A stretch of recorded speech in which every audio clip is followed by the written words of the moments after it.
أعوذ بالله من الشيطان الرجيم بسم الله الرحمن الرحيم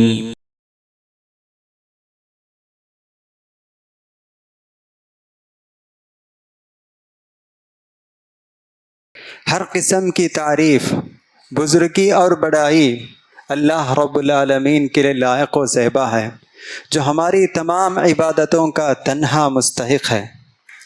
درود و سلام نازل ہو ہمارے پیارے نبی محمد صلی اللہ علیہ وسلم پر، جن کی انتھک کوشش سے آج ہم سب اسلام کے سائے میں زندگی بسر کر رہے ہیں۔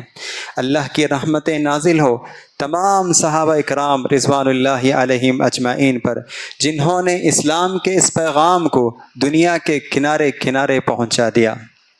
محترم بزرگوں، دوستوں، پیارے بچوں اور میری معزز اسلامی ماؤں اور بہنوں، اللہ تعالیٰ کی حمد و ثنا بیان کرنے کے بعد میں نے قرآن مجید کی ایک آیت آپ لوگوں کے سامنے تلاوت کی ہے۔ اس آیت کا معنی اور مطلب یہ ہے کہ اللہ تعالیٰ قرآن میں فرماتا ہے وَسَارِعُوا إِلَى مَغْفِرَةٍ مِّن رَبِّكُمْ وَجَنَّةٍ، کہ اللہ فرماتا ہے اے مومنوں، اے مومن مرد اور مومن عورتوں، دوڑ پڑو، تیزی سے آگے بڑھو۔ وَسَارِعُوا إِلَى مَغْفِرَةٍ، تم دوڑ پڑو، تیزی سے دوڑو، لپکو اللہ کی مغفرت کی طرف، بخشش کی طرف اور جنت کی طرف۔ عرضها السماوات والارض، وہ جنت ایسی جنت ہے جس کی کشادگی آسمان اور زمین کے برابر ہے۔ عرضها السماوات والارض اعدت للمتقین، اور یہ جنت متقین کے لیے، پرہیزگار کے لیے، نیک لوگوں کے لیے تیار کی گئی ہے۔ وہ نیک لوگ کون ہیں؟ الذین ينفقون فی السراء والضراء، نیک لوگ، متقین لوگ وہ لوگ ہیں جو تنگ دستی کے وقت بھی اور خوشحالی کے وقت بھی اللہ کے راستے میں خرچ کرتے ہیں۔ والکاظمین الغیظ، اور غصے کو پی جاتے ہیں۔ والعافین عن الناس، اور لوگوں کو معاف کر دیتے ہیں۔ واللہ یحب المحسنین، اور اللہ تعالی نیک لوگوں سے محبت کرتا ہے، نیک لوگوں کو پسند کرتا ہے۔ محترم حضرات اور خواتین اسلام، اس آیت کریمہ میں اللہ تعالیٰ فرماتا ہے کہ ہم لوگ دنیا میں مال کمانے یا دنیا کے مال و دولت کو حاصل کرنے کے لیے ہم محنت کرتے ہیں، ایک دوسرے سے آگے بڑھنے کے لیے ہم بہت کوشش کرتے ہیں۔ تو اللہ فرماتا ہے حقیقت میں وہ چیز جس کے لیے ہم ایک دوسرے سے آگے بڑھنے کے لیے کوشش کرنی چاہیے، دوڑنا چاہیے، لپکنا چاہیے، وہ حقیقت میں مال و دولت نہیں، وہ بلکہ اللہ کی مغفرت ہے۔ اللہ کی مغفرت کو حاصل کرنے کے لیے ہم دوڑنا چاہیے، لپکنا چاہیے، تیزی کے ساتھ آگے بڑھنا چاہیے، ایک دوسرے سے مسابقہ کرتے ہوئے، کمپٹیشن کرتے ہوئے ہم آگے بڑھنے کی کوشش کرنی چاہیے اللہ کی مغفرت کی طرف اور جنت کی طرف۔ جنت کو حاصل کرنے کے لیے لپکنا چاہیے، دوڑنا چاہیے۔ آگے اللہ فرماتا ہے یہ جنت کوئی معمولی جنت نہیں ہے، یہ جنت ایسی جنت ہے جس کی کشادگی آسمان اور زمین کے برابر ہے۔ زمین کتنی کشادہ ہے، ہم کم سے کم زمین کی کشادگی کو آج کے جدید دور میں، ٹیکنالوجی کے دور میں اس کو ہم ناپ سکتے ہیں، لیکن آسمان، اس کی کشادگی کہاں سے کہاں تک ہے آج تک کوئی اس کو ناپ نہیں سکتا ہے، اس کی پیمائش معلوم نہیں کر سکتا ہے۔ جدید دور میں بھی اللہ فرماتا ہے یہ جنت جو اللہ تعالیٰ متقیوں کے لیے تیار کر کے رکھا ہے، اس کی کشادگی آسمان اور زمین کے برابر ہے۔ سبحان اللہ، الفاظ سے ہم بیان نہیں کر سکتے ہیں اور اپنے ذہن و دماغ سے اس کا تصور بھی نہیں کر سکتے ہیں کہ یہ جنت کیسی جنت ہوگی، کتنی بڑی جنت ہوگی کہ اللہ فرماتا ہے آسمان اور زمین سے بھی زیادہ یہ کشادہ ہے، وسیع ہے، تو یہ کتنی بڑی جنت ہوگی، ایک کیسی جگہ ہوگی، ہم اس کا اندازہ بھی نہیں کر سکتے ہیں۔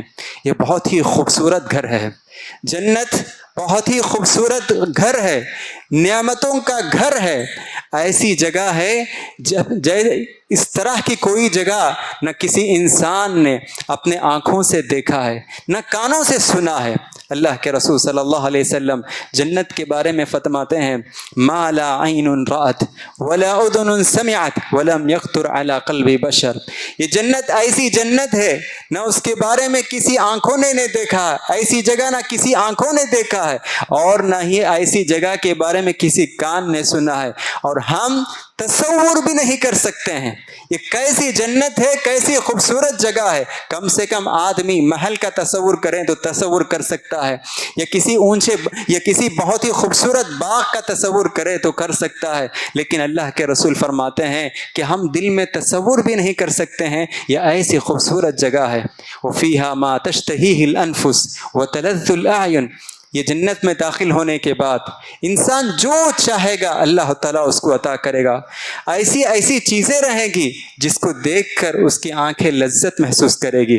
وَفِيهَا مَا تَشْتَهِيهِ الْأَنفُسُ وَتَلَذُّ الْأَعْيُنُ.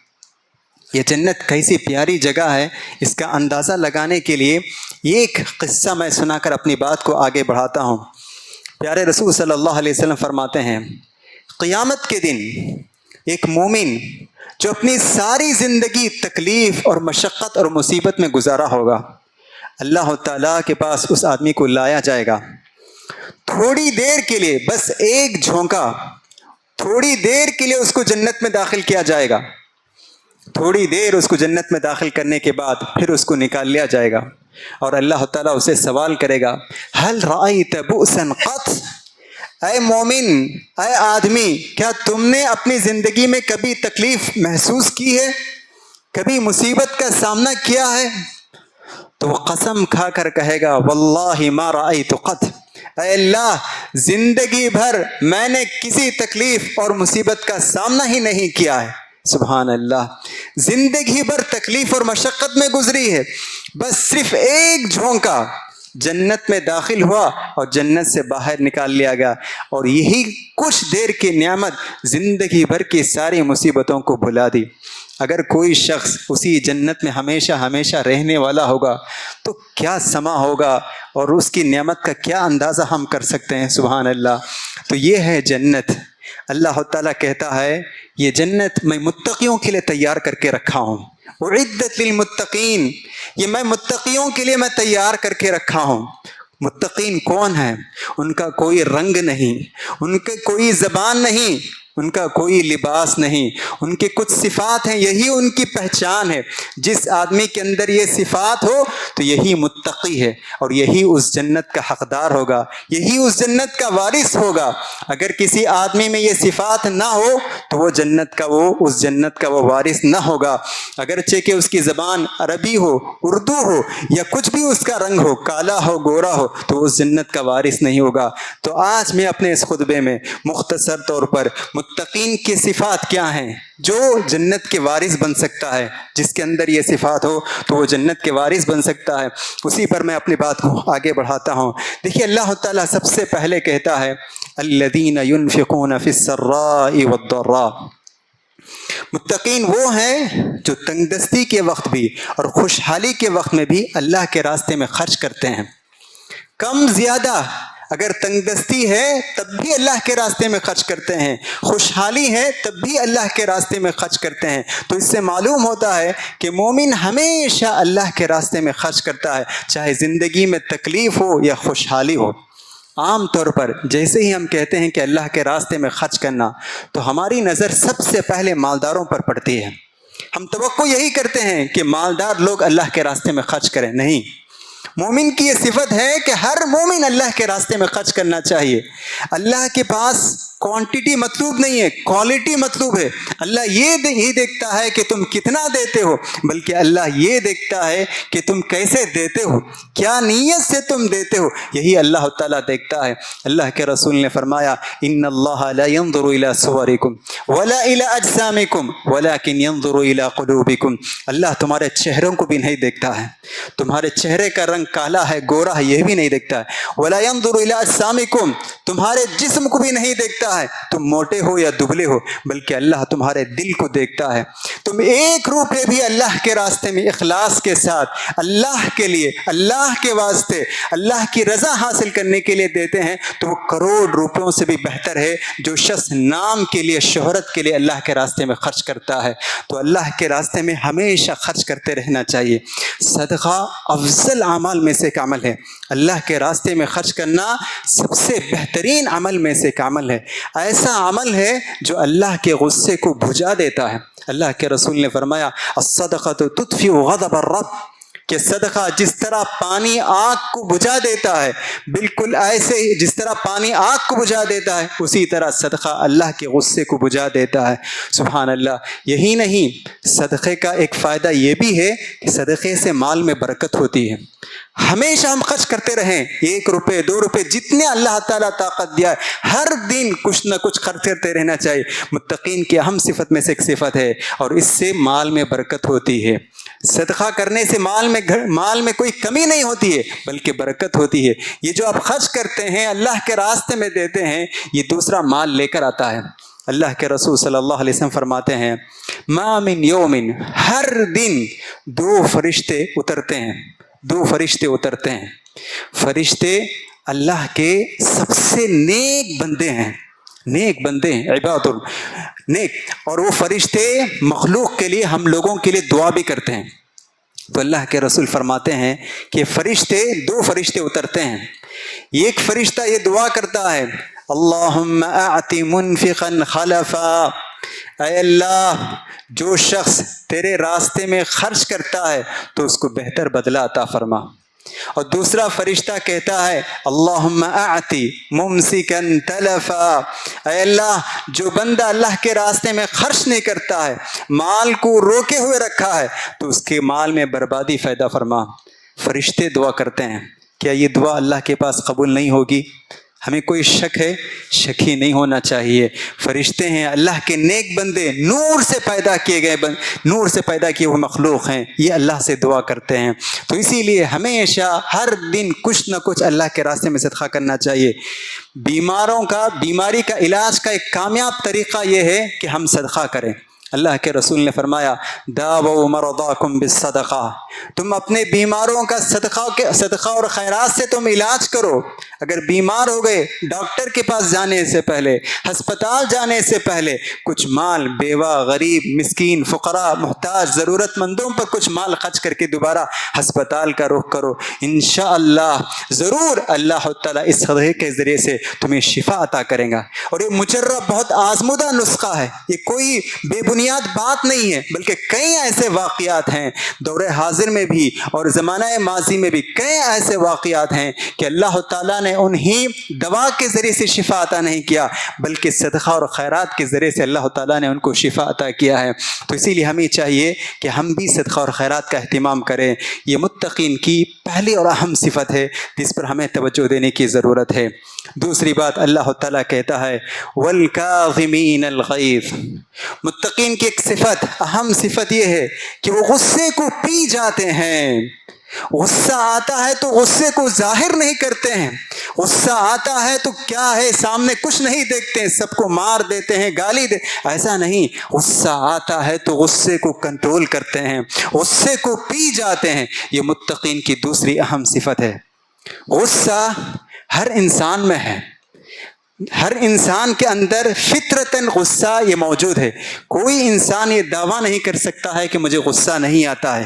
امام شافعی رحمۃ اللہ علیہ بہت بڑے عالم، وہ کہتے ہیں اگر کوئی انسان یہ کہتا ہے کہ مجھے غصہ ہی نہیں آتا ہے تو وہ انسان ہی نہیں ہے۔ غصہ ہر انسان کے اندر موجود ہے، لیکن مومن وہ ہے جو غصے کو پی جاتا ہے۔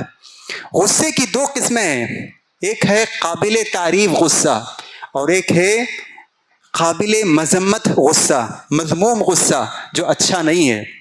قابل تعریف غصہ وہ ہے جب ہم دیکھتے ہیں کہ کوئی شخص اللہ کا مذاق اڑاتا ہے، قرآن کا مذاق اڑاتا ہے یا نماز کا مذاق اڑاتا ہے، توہین کرتا ہے، تو ایسے وقت میں ہم غصے کا اظہار کریں۔ کہ کہیں کہ یہ ہمارے لیے قابل برداشت نہیں ہے کہ تم اللہ کا مذاق اڑاؤ، جو ہمارا رب ہے، خالق ہے، مالک ہے، رازق ہے، اس کا مذاق اڑانا یہ ہمارے لیے ناقابل برداشت، ہم غصے کا اظہار کریں۔ اسی طرح اگر کوئی قرآن کی توہین کرتا ہے، پھینکتا ہے، اس کے بارے میں ایسی ایسی باتیں کرتا ہے، تو ہم غصے کا اظہار کر سکتے ہیں۔ ایک مرتبہ صحابہ اکرام رضوان اللہ علیہم اجمعین تقدیر پر بحث کر رہے تھے۔ ہمارا ایمان ہے کہ دنیا میں جو کچھ ہوتا ہے تقدیر کے مطابق ہوتا ہے۔ کائنات پیدا کرنے سے 50,000 سال پہلے اللہ تعالیٰ سب کچھ لکھ چکا ہے، اسی تقدیر کے مطابق دنیا میں سب کچھ ہوتا ہے، شادی بھی ہوتی ہے، بچے بھی ہوتے ہیں، بیمار بھی ہوتے ہیں، سب اسی تقدیر کے مطابق۔ صحابہ کرام تقدیر کے بارے میں بحث کر رہے تھے کہ تقدیر میں کیوں ایسا ہے، ویسا کیوں نہیں ہے۔ رسول اللہ صلی اللہ علیہ وسلم آپ گھر میں تھے، سن لیے کہ صحابہ بحث کر رہے ہیں، آپ باہر نکلے، آپ کا چہرہ غصے کی وجہ سے سرخ ہو گیا تھا، لال ہو گیا تھا۔ حدیث میں آتا ہے اس طرح لال ہو گیا گویا کہ انار کے دانے آپ کے چہرے پر پھوڑ دیے گئے ہیں۔ انار کے دانے کیسے لال ہوتے ہیں، ایسا معلوم ہوتا ہے کہ انار کے دانے آپ کے چہرے پر نوچ دیے گئے ہیں، پھوڑ دیے گئے، اس قدر سرخ ہو گئے۔ کہا کہ تقدیر پر بحث نہیں کرنا، جتنا معلوم ہے اسی پر اکتفا کرو اور اس پر بھروسہ کرو، اس پر بحث نہیں کرنا، آگے بڑھو۔ جو تقدیر میں لکھا ہوا ہے وہ ہوگا اور جو نہیں لکھا ہوا وہ نہیں ہوگا، بس اسی پر اکتفا کرو، بحث نہیں کرنا۔ تو اس سے معلوم ہوتا ہے کہ اگر کوئی شخص دین کے کوئی مذاق کرتا ہے، توہین کرتا ہے، تو ایسے وقت میں ہم غصے کا اظہار کر سکتے ہیں۔ جو غصہ مذموم غصہ ہے، جو قابل تعریف نہیں ہے، وہ غصہ ہے جو اپنے ذاتی معاملات میں چھوٹی چھوٹی باتوں پر ہم غصہ کرتے ہیں۔ یہ غصہ قابل تعریف نہیں ہے، بلکہ غصے پر قابو پانا چاہیے۔ یہ متقین کی بہت ہی اہم صفت ہے۔ ہم سمجھتے ہیں کہ نماز پڑھ لینا کافی ہے، اگر بیٹا پر غصہ کریں، بیوی پر غصہ کریں، باپ پر غصہ کریں، گناہ نہیں، گناہ ہے۔ اللہ کہتا ہے متقین کی اہم صفت میں سے ایک صفت ہے کہ وہ غصے کو پی جاتے ہیں، غصے پر قابو پاتے ہیں۔ غصے پر قابو پانا یہ بھی ایک بہت اچھی صفت ہے۔ پیارے رسول صلی اللہ علیہ وسلم کے پاس ایک صحابی آتے ہیں، پوچھتے ہیں اللہ کے رسول اوصنی یا رسول اللہ، مجھے وصیت کیجئے۔ دیکھیے صحابی کہتے ہیں کہ نصیحت نہیں کیجئے، یہ نہیں کہا، وصیت کیجئے۔ اللہ کے رسول صلی اللہ علیہ وسلم سے کہتے ہیں کہ اوصنی، مجھے وصیت کیجئے، بہت اہم بات کی مجھے وصیت کیجئے۔ تو اللہ کے رسول کہتے ہیں لا تغضب، غصہ مت کرو۔ وہ صحابی دوسری مرتبہ پوچھتے ہیں اے اللہ کے رسول کوئی دوسری نصیحت کیجئے۔ پھر اللہ کے رسول صلی اللہ علیہ وسلم کہتے ہیں لا تغضب، غصہ مت کرو۔ کئی مرتبہ آپ نے اسی کو دہرایا، ردد مرارا، کئی مرتبہ ان کو آپ نے یہ نصیحت کی۔ دیکھیں کتنی اہم نصیحت ہے۔ اور ایک حدیث میں اللہ کے رسول نے فرمایا لیس الشدید بالسرعہ، پہلوان وہ نہیں جو اپنے طاقت کے بل بوتے پر کسی دوسرے انسان کو پچھاڑ دیتا ہے، وہ آدمی طاقتور نہیں، بلکہ طاقتور آدمی تو وہ ہے جو اپنے غصے کو پی جاتا ہے۔ تو محترم حضرات اور خواتین اسلام، غصہ معمولی باتوں پر غصہ نہیں کرنا چاہیے، غصے کو پی جانا چاہیے، غصے پر قابو پانا چاہیے۔ غصے کے بہت برے اثرات ہیں۔ سب سے پہلے اس کی طبیعت پر اثر ہوتا ہے، بی پی، کولیسٹرول، دل جیسے بہت سارے بیماریوں کو جنم دینے والا یہی غصہ ہے۔ اور یہی نہیں، برسوں کے تعلقات، ایک دوست ہے، رشتہ ہے جو آج ٹوٹ چکے ہیں، اس کی اہم وجہ یہی غصہ ہے۔ تو غصے کی وجہ سے رشتے ٹوٹ جاتے ہیں۔ یہی نہیں، غصے کی وجہ سے آدمی بے قابو ہو کر گالی دیتا ہے۔ اللہ کے رسول نے گالی دینے کو کفر کہا، سباب المسلم فسق وقتالہ کفر۔ اگر کوئی انسان کسی آدمی کو، مسلمان کو گالی دیتا ہے تو وہ فسق ہے، اور اگر اس سے لڑتا ہے تو وہ کفر ہے، لعنت بھیجتا ہے غصے کی حالت میں۔ اللہ کے رسول نے کہا اگر کوئی شخص کسی آدمی پر لعنت بھیجتا ہے تو وہ لعنت اوپر جاتی ہے، وہ لعنت اس آدمی کی طرف جاتی ہے، اگر وہ آدمی اس لعنت کا مستحق نہیں ہے تو پھر اسی آدمی کی طرف لوٹ جاتی ہے جس نے لعنت بھیجی ہے۔ سبحان اللہ. تو اسی لیے غصہ نہیں کرنا چاہیے. آج جتنے بھی طلاق خلا وغیرہ کے جو مسائل ہم دیکھتے ہیں اس کی ایک اہم وجہ یہ ہے کہ غصے پر قابو نہیں پاتے ہیں. تو اس لیے ضرورت ہے باپ اپنے بیٹے پر غصہ کرنے سے بچے. اسی طرح شوہر بیوی پر، بیوی شوہر پر، استاذ طالب علم پر، طالب علم یا دوسرے استاذ پر بیجا غصہ کرنے سے بچنا چاہیے. یہ بھی متقین کی اہم صفت ہے. پیارے رسول صلی اللہ علیہ وسلم ہم سب لوگوں کے لیے ایک بہترین نمونہ ہے. غصے کا موقع تھا پھر بھی اللہ کے رسول صلی اللہ علیہ وسلم غصے پر قابو پائے، غصے کو پی گئے. ایک مرتبہ بہت مشہور واقعہ ہے، اللہ کے رسول صلی اللہ علیہ وسلم عائشہ رضی اللہ عنہا کے گھر میں موجود تھے. زینب رضی اللہ عنہا اللہ کے رسول صلی اللہ علیہ وسلم کے لیے کچھ مخصوص قسم کا کھانا بنا کر عائشہ اللہ کے رسول صلی اللہ علیہ وسلم کو بھیجتی ہیں. اور اس وقت اللہ کے رسول صلی اللہ علیہ وسلم عائشہ رضی اللہ عنہا کے گھر میں ہوتے ہیں. جیسے ہی عائشہ رضی اللہ عنہا نے دیکھا کہ ایک سوکن اللہ کے رسول کو انہوں نے کچھ کھانے کا تحفہ بھیجا ہے جبکہ اللہ کے رسول میرے گھر میں ہیں، یہ میری باری ہے، عائشہ رضی اللہ عنہا غصے میں آئی اور جو خادم جو کھانا لے کر آیا تھا اس کے ہاتھ پر مارے تو وہ کٹورا نیچے گر گیا اور ٹوٹ گیا.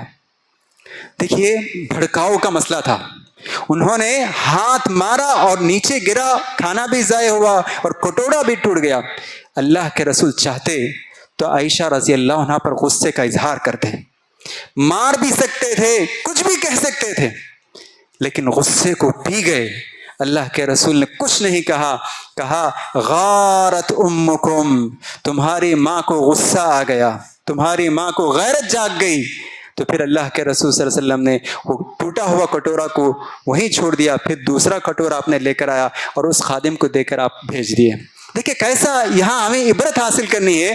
بھڑکاؤ کا معاملہ تھا لیکن پھر بھی اللہ کے رسول صلی اللہ علیہ وسلم وہاں غصہ نہیں ہوئے بلکہ غصے کو پی گئے.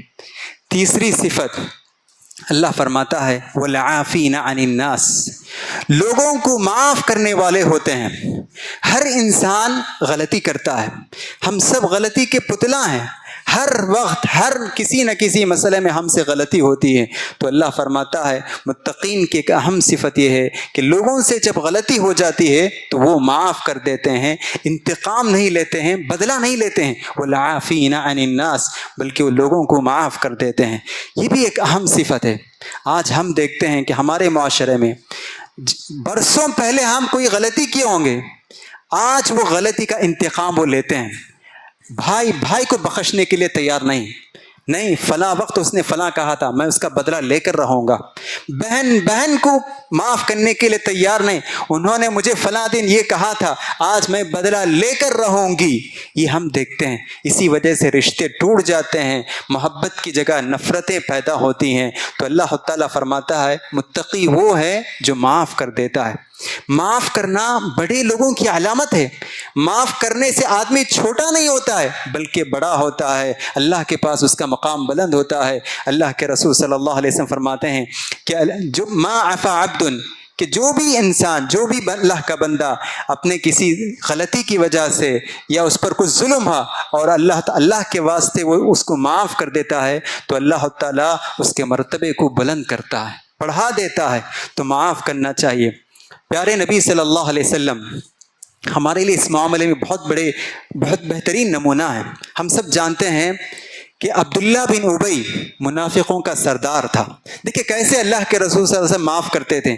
ہم معاف نہیں کرتے ہیں، بدلہ لینا چاہتے ہیں، اللہ کے رسول صلی اللہ علیہ وسلم معاف کرتے تھے. عبداللہ بن ابی ہم سب جانتے ہیں منافقوں کا سردار تھا، آستین کا دشمن تھا، مشرکوں سے بھی زیادہ مسلمانوں کو اس نے تکلیف پہنچائی. عبداللہ بن ابی یہی نہیں بلکہ عائشہ صدیقہ رضی اللہ عنہ کو جن لوگوں نے تہمت لگائی تھی کہ عائشہ رضی اللہ عنہ کے سے کچھ بہت ہی بڑا فاحشہ ایک سرزد ہوئی تو اس میں سر فہرست عبداللہ بن ابی بھی تھا. عبداللہ بن ابی کا انتقال ہو جاتا ہے. ان کے بیٹے کا نام ہے عبداللہ. عبداللہ پیارے رسول صلی اللہ علیہ وسلم کی خدمت میں حاضر ہوتے ہیں اور کہتے ہیں کہ اے اللہ کے رسول، میرے والد عبداللہ بن ابی کا انتقال ہو گیا، میں چاہتا ہوں کہ آپ اعطنی قمیصک اکفن فیہ، آپ مجھے اپنی قمیص مجھے دیجئے، میں اس میں ان کو کفن دینا چاہتا ہوں. سوچ کر دیکھیے ہمیشہ آستین کا دشمن، اور کوئی موقع انہوں نے نہیں چھوڑا جس میں اللہ کے رسول کو اور صحابہ کو نقصان پہنچا سکتے ہیں۔ بہت بڑے منافقوں کا سردار، اللہ کے رسول صلی اللہ علیہ وسلم چاہتے تو فوراً انکار کر سکتے تھے۔ اللہ کے رسول صلی اللہ علیہ وسلم اپنی قمیض دے دیے، قمیض بھی دے دیے، اور انہوں نے اللہ کے رسول سے انہوں نے درخواست کی کہ اللہ کے رسول نماز جنازہ بھی آپ پڑھانا چاہیے، آپ پڑھائیں۔ اللہ کے رسول صلی اللہ علیہ وسلم نے کہا مجھے کب نماز جنازہ پڑھانا ہے مجھے اطلاع دو، خبر کرو، میں نماز جنازہ بھی میں پڑھاؤں گا۔ جب اللہ کے رسول صلی اللہ علیہ وسلم قمیض بھی دے دیتے ہیں اور نماز جنازہ پڑھانے کے لیے آگے بڑھتے ہیں تو عمر بن خطاب رضی اللہ عنہ کپڑا پکڑ کر کھینچتے ہیں، اے اللہ کے رسول یہ منافق ہے، اس کی نماز جنازہ نہیں پڑھانا چاہیے۔ اللہ کے رسول نے کہا، اللہ نے کہا کہ 70 مرتبہ بھی تم استغفار کرو، اس کے لیے تو اللہ نہیں بخشے گا، تو میں 70 سے زیادہ مرتبہ میں ان کے لیے استغفار کروں گا۔ پھر اللہ تعالیٰ نے قرآن مجید میں آیت نازل کی، وَلَا تَقُمْ عَلَىٰ قَبْرِهِ، ایسے منافقوں کی نماز جنازہ پڑھانا تمہارے لیے جائز نہیں۔ اللہ نے قرآن میں آیت نازل کی تو اللہ کے رسول صلی اللہ علیہ وسلم نماز جنازہ پڑھانے سے آپ باز آ گئے۔ دیکھیے سبحان اللہ کہ اللہ کے رسول معاف کر دیے، اتنا بڑا دشمن تھا، سب کچھ ہونے کے باوجود اپنے بیوی اپنے اہلیہ کے خلاف اس نے بہت بڑی مہم سازش کی، اس کے باوجود بھی اللہ کے رسول صلی اللہ علیہ وسلم نے ان کو معاف کر دیا۔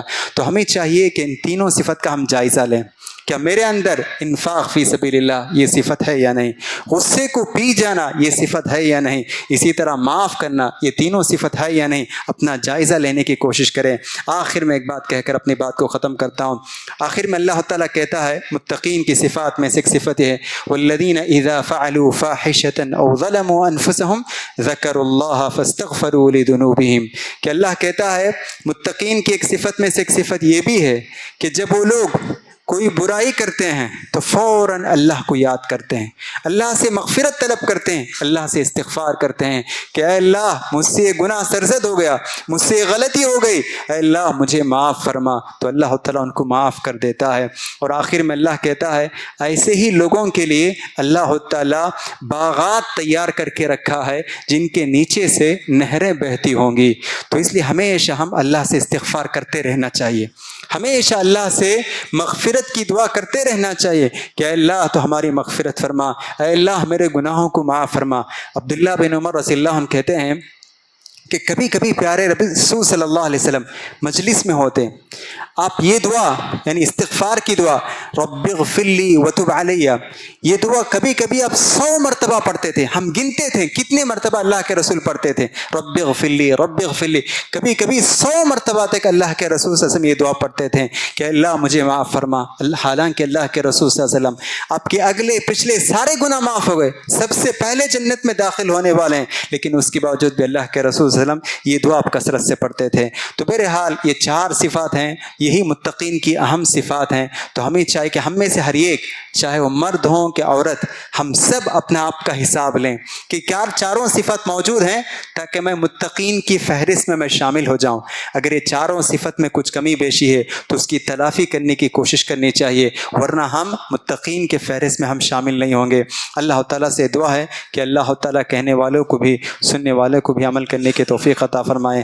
آمین۔ اقول قولی ھذا استغفر اللہ لی ولکم ولسائر المسلمین واستغفروہ فإنہ هو الغفور الرحیم۔